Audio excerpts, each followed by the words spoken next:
Hello viewers, आज हम सीखेंगे प्रेजेंट इंडेफिनिट टेंस का और एक यूज एग्जिस्टेंस। एग्जिस्टेंस में हम सीखेंगे देयर इज और देयर आर को हमें कैसे सिचुएशंस में यूज करना है। देयर इज और देयर आर को हम कहीं पे कुछ है बताने के लिए, कुछ या कोई कहीं पे है ये बताने के लिए यूज करते हैं। जैसे कि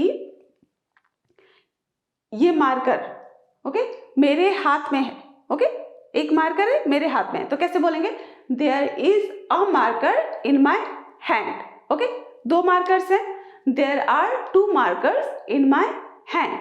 उसी तरह से जैसे बोर्ड है वॉल पे, there is a board on the wall. मान लीजिए इस रूम में, इस कमरे में दो लोग हैं, there are two people in this room, there are two chairs in this room. Okay तो कोई या कुछ कहीं पर है बताने के लिए हम there is there are use करते हैं। उसके लिए कुछ एग्जाम्पल के लिए कुछ सेंटेंसेस मैंने यहाँ पे लिखे हैं ताकि आपको क्लियरली समझ में आए और अच्छे से।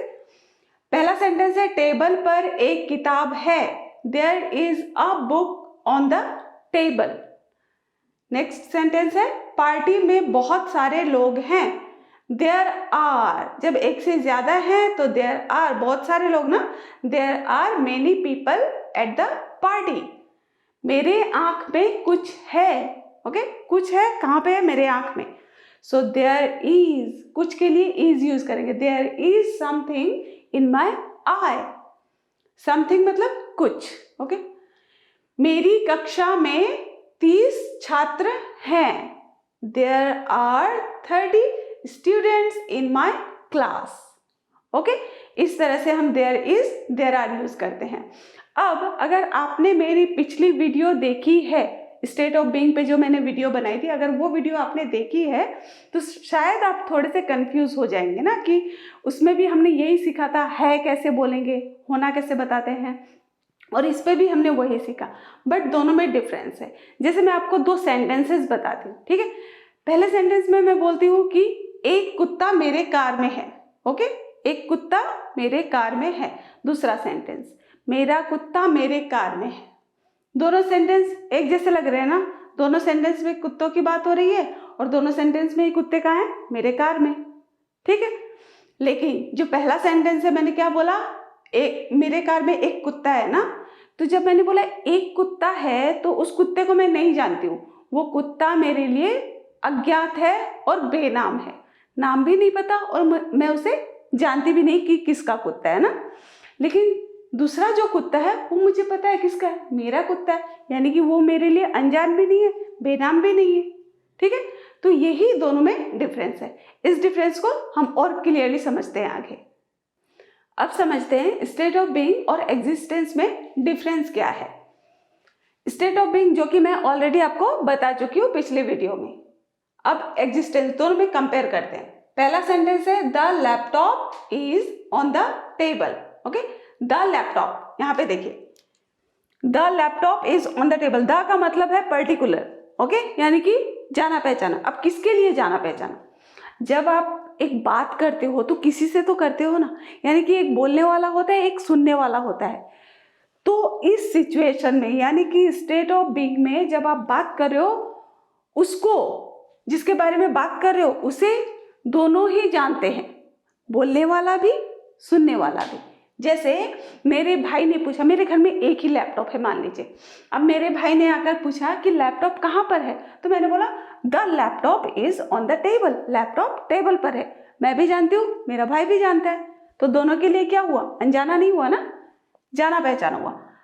अब यहाँ पे जैसे ही एग्जिस्टेंस में मैंने बोला there is a laptop on the table. Okay मान लीजिए मेरे भाई ने किसी दोस्त से एक, मेरा भाई किसी अपने दोस्त से एक लैपटॉप लेकर आया, मैं तो नहीं जानती ना, ओके तो मैं अपने भाई से बात कर रही हूँ और बोल रही हूँ कि टेबल पर एक लैपटॉप है, ओके तो वो मेरे लिए अनजान है ना, लैपटॉप मेरे लिए अनजान है, मेरे भाई के लिए जाना पहचाना है पर मेरे लिए अनजान है। तो दोनों के लिए जाना पहचाना जब तक नहीं होता है, there is there are, there is a laptop on the table. एक लैपटॉप है इसलिए a laptop on the table, ठीक है। Next your mother is at the door. आपकी मम्मी दरवाजे पर है, आपकी मम्मी को आप तो पहचानते ही हो, तो आपकी मम्मी को मैं भी पहचानती हूँ। So your mother is at the door, यानी कि बोलने वाला भी पहचानता है और सुनने वाला भी पहचानता है, इसीलिए state of being, your mother is at the door, but there is a woman at the door. दरवाजे पर एक औरत है, जो बोल रहा है या बोल रही है वो नहीं पहचानता है, हो सकता है कोई और पहचानता हो। मान लीजिए आपके घर में कोई आता है मेहमान, ओके, या आती है, कोई मेहमान आए तो आप नहीं पहचानते हो सकता है आप नहीं पहचानते हो ना।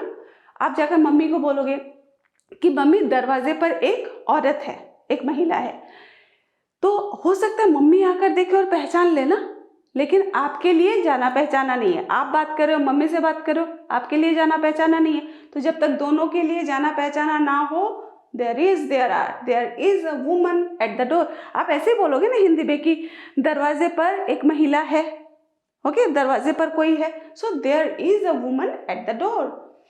Next, Rekha, Poonam and Vandana are in my room. मान लीजिए ये तीनों मेरे फ्रेंड्स है, तो मैंने बोला Rekha, Poonam and Vandana are in my room. There are some girls in my room, okay. जैसे मान लीजिए किसी और को मैं बता रही हूँ मेरे रूम में कौन है मैं जानती हूँ, पर जिसे बता रही हूँ उसे रेखा कौन है, पूनम कौन है, वंदना कौन है, उसे पता भी नहीं है, उसे जानना भी नहीं है। तो मैंने बोल दिया there are some girls in my room, मेरे कमरे में कुछ लड़कियां हैं, ओके। तो क्लियर हो गया।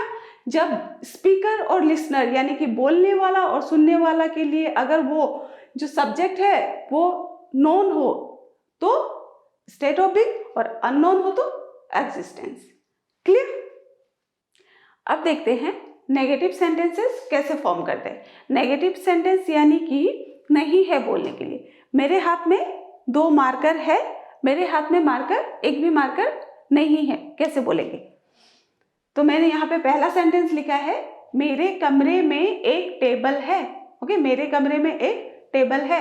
इसको इंग्लिश में कैसे बोलेंगे, there is a table in my room. अब इसको नेगेटिव बनाने के लिए हमें क्या करना है, जस्ट हेल्पिंग वर्ब के बाद नॉट यूज करना है, यह मैंने आपको बार बार बताया है, ठीक है। तो यहाँ पे हम कौन सा हेल्पिंग वर्ब यूज कर रहे हैं, इज और are. So there is not a table in my room, मेरे रूम में टेबल नहीं है, ठीक है। अब देखिए is not a table in my room, पर यहाँ पे आप एनी यूज कर सकते हैं, ठीक है। There are not any tables in my room, ये जो नंबर बताने वाला लेटर है, वर्ड है, ये अ नंबर बताने वाला वर्ड है ना। अ का मतलब होता है एक, नंबर बता रहा है कितना टेबल, एक। सो अ की जगह पे आप क्या लिख सकते हैं, एनी, ओके। बट याद रखना आपको, अ टेबल है, any tables, okay. There are not any tables in my room. दोनों नेगेटिव सेंटेंसेस में कोई फर्क नहीं है। हम हिंदी में भी पूछते हैं ना, तुम्हारे रूम में टेबल है क्या, एक टेबल है क्या, या फिर तुम्हारे रूम में कोई टेबल है क्या, एक भी, है ना। तो वैसे क्वेश्चंस के लिए हम क्या यूज करेंगे, any. There are not any tables in my room, मेरे रूम में कोई टेबल नहीं है, मतलब एक भी टेबल नहीं है, ठीक है। बस एनी के बाद नाउन जो है, काउंटेबल नाउन है, वो प्लूरल हो जाएगा। दीवार पर 3 चित्र हैं, there are 3 pictures on the wall, wall पे 3 पिक्चर्स हैं। अब नेगेटिव कैसे बनाएंगे, आर के बाद not, there are not 3 pictures on the wall. इसको भी एनी लगा के पूछ सकते हैं, देयर आर नॉट, सॉरी बोल सकते हैं there are not any pictures on the wall, wall पे कोई पिक्चर नहीं है, ठीक है। जस्ट आपको नॉट लगाना है इज और आर के बाद, या तो आप अ लिखिए, या अभी मान लीजिए इसकी जगह पे आप नंबर्स भी लिख सकते हैं ना। मान लो there are 3 pictures on the wall, किसी ने बोला देयर आर 3 पिक्चर्स, आप बोलोगे no there are not 3 pictures on the wall, there are 4 pictures on the wall. और एक भी नहीं है बोलोगे तो there are not any pictures on the wall, okay, clear. अब आगे देखते हैं क्वेश्चंस कैसे पूछते हैं, ओके। अब क्वेश्चन कैसे फॉर्म करते हैं ये जानने से पहले हमें ये जान लेना होगा कि क्वेश्चन 2 टाइप के होते हैं, यस नो क्वेश्चन और WH question. Yes no question उन क्वेश्चंस को बोलते हैं जिनके आंसर्स हमें यस या नो में मिल सकते हैं, ठीक है। क्या तुम्हारे हाथ में एक मार्कर है, हाँ, अगर है तो हाँ, नहीं है तो नहीं, उसे हम क्या बोलेंगे, yes no question. But WH question, तुम्हारे हाथ में क्या है, WH क्वेश्चन है ना, आप सिर्फ यस और नो बोल के तो आंसर नहीं दे सकते, तो वो है WH क्वेश्चन। तो सबसे पहले हम देख लेते हैं यस नो क्वेश्चन। पहला मैंने एक सेंटेंस लिखा है, there is a table in your room, आपके रूम में एक टेबल है। ओके, अब क्वेश्चन कैसे बनाएंगे, जस्ट देयर इज जो है, ये जो हेल्पिंग वर्ब है इज, इसको देयर के पहले लेके आना है, यानी कि देयर इज क्या बन जाएगा, is there. Okay, is there a table in your room, क्या तुम्हारे रूम में एक टेबल है क्या, is there a table in your room. Okay, अगर है तो आंसर यस, नहीं है तो नो। अब देखिए, इसी क्वेश्चन को आप एनी लगाकर भी पूछ सकते हैं, जैसे कि मैंने नेगेटिव में आपको बताया, उसी तरह से आप क्वेश्चन भी एनी लगाकर पूछ सकते हैं। आर देयर एनी, बस क्या हो जाएगा, tables, are there any tables in your room. Okay, तुम्हारे रूम में कोई टेबल है क्या, एक भी टेबल है क्या। Next sentence, there are 3 pictures on the wall, wall पे 3 पिक्चर्स हैं। ठीक है, negative sorry question, are there 3 pictures on the wall, क्या वॉल में 3 पिक्चर्स हैं, यस या नो। ओके, आंसर होगा। अब इसको एनी लगाकर पूछेंगे, are there any pictures on the wall, क्या वॉल पे कोई पिक्चर्स है। बस आपको इतना याद रखना है, जैसे ही आप एनी यूज करेंगे, एनी के बाद जो काउंटेबल नाउन है, ओके, जैसे पिक्चर्स और टेबल, ये टेबल्स लिखना पड़ेगा, पिक्चर पिक्चर्स लिखना पड़ेगा। काउंटेबल नाउन हमेशा प्लूरल होगा, एनी के बाद अगर आप नाउन जो यूज करते हैं उस नाउन को आपको प्लूरल फॉर्म में लिखना पड़ेगा। ठीक है, नेक्स्ट देखते हैं, there are some books on the table. Okay, there are some books, कुछ किताबें हैं ना टेबल पर। Question, are there any books on the table.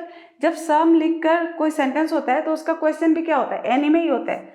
Are there any books on the table, table पर कोई किताब है क्या। ठीक है, तो ये हो गया यस नो क्वेश्चन। ठीक है, अब देखते हैं WH क्वेश्चंस कैसे फॉर्म करते हैं। ज्यादातर WH क्वेश्चंस हाउ मच और हाउ मेनी से ही पूछे जाते हैं, ये देयर इज और देयर आर वाले सेंटेंसेस में। हाउ मच यूज होता है अनकाउंटेबल नाउन के साथ, यानी कि जिसे हम काउंट नहीं कर सकते, जैसे शुगर, मिल्क, वाटर, नहीं काउंट कर सकते ना, यानी कि गिन नहीं सकते। आप एक शुगर, एक चीनी बोलोगे क्या, एक पानी नहीं, तो वो अनकाउंटेबल। हाउ मेनी काउंटेबल के साथ, मतलब जिसको काउंट कर सकते हैं, जैसे 1 बुक, ओके, 2 डेज, 2 दिन ना, एक किताब, तो काउंटेबल के साथ हाउ मेनी।